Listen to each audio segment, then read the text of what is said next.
அதாவது தமிழ் பண்பாடு கலாச்சாரம்னா ஒருவனுக்கு ஒருத்தி என வாழ்வது. அப்படி பல பேர் நம்ம சினிமா உலகத்தில் பலர் காதலித்து நடிகர்கள் வாழ்ந்து கொண்டிருக்கிறார்கள். எங்க பாக்யராஜ், பூர்ணிமா ஒரு பெரிய உதாரணம். இன்ற வரைக்கும் ஒரு இன்பமான வாழ்க்கை, பிறருக்கு எடுத்துக்காட்டுகிற வாழ்க்கை வாழ்ந்து கொண்டிருக்கிறார்கள்.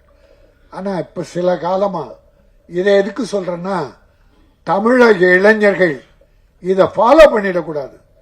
எப்படி நடிகர்களை இவங்க ஃபாலோ பண்றாங்க? நடிகன் பேண்ட் கிழிஞ்ச பேண்ட் போட்டு அதை ஸ்டைலா போட்டுக்கிறான், தலையை கோதி விட்டுக்கிட்டா தலையை கழிச்சு விட்டுக்கிறான். அதுபோல வாழ்க்கையும் பின்பற்றினால் தமிழ் பண்பாடு கலாச்சாரம் என்ன ஆகும்? போன மாசம் தனுஷும் ஐஸ்வர்யாவும் கோர்ட்டுக்கு போய் விவாகரத்து, அது ஒரு பெரிய பரபரப்பு உண்டாச்சு. தமிழ் மக்கள் வேதனைப்பட்டார்கள். இதுக்கா படம் எடுக்கிறோம்? இப்படி ஒரு பண்பாடு மணமக்கள் 2 குழந்தைய விட்டுட்டு நாங்க பிரிஞ்சு போறோம்னா அந்த குழந்தைகள் கதி என்ன? அந்த குடும்பத்து மாபெரும் தலைவன், உலகம் அறிந்த தலைவன், அவருடைய மனசு எப்படி வேதனைப்படும்? பெற்ற அப்பா அம்மா வேதனைப்படும், பிறந்த குழந்தைகள் 2 சிங்க குட்டிகள் எவ்வளவு வேதனைப்படன்னு கூட பார்க்காம கோர்ட்டுக்கு போயிட்டாங்க. நம்ம தமிழ் மக்கள் வேதனைப்பட்டாங்க. ஏன் வேதனை? அவங்க ரசிகர்கள் இதை ஃபாலோ பண்ணிடக்கூடாது, அந்த வேதனை. இப்ப புதுசா பார்த்தா ஜிவி குமார், ஜிவி பிரகாஷ், அந்த சைந்தவி நல்ல பொண்ணு. ஏன்னா முதல் பாட்டு என்னுடைய உணர்ச்சிகள் படத்துல பாடிச்சு. நல்ல பிள்ளை, ஒழுக்கமான அருமையான பிள்ளை.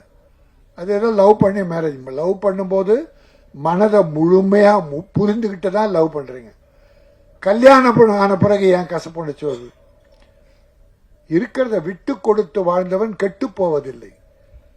ஆகவே இந்த மாதிரி கோர்ட்டுக்கு போனா, இப்ப சாப்ட்வேர் கம்பெனில நிறைய 15 நாள்ல லவ், 1 மாசம் வாழ்க்கை, 3வது மாசம் டைவர்ஸ் நிறைய நடக்குது. கோர்ட்டு ஃபுல்லா இருக்கு.